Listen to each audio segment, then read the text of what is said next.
I'm not generalizing. Do not misconstrue everything. This is not a class struggle. Pero it would be good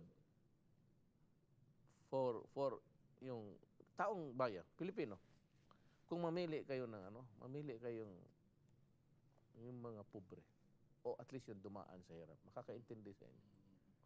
Pero yung pinanganak dito sa mundo to with this silver spoon, grade 1 pa lang, may gwardiya na, may kotse na.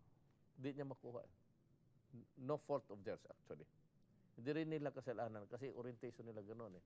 And suddenly, they would be surprised na, why is this gano'n? Hindi nila makuha. Hindi nila makuha. Kasi yung tao, politiko ka, tapos, kaya ko, hindi ako tumatawa eh. Tumatawa lang ako pa sa pastor, pati yung anak ko. Pero alam ng tao na sa kanila ako. Magtingin lang ako sa crowd gano'n, tapos tawan mo. Alam nila na tapos, makikita mo, hindi sila manghiya maglapit sa akin.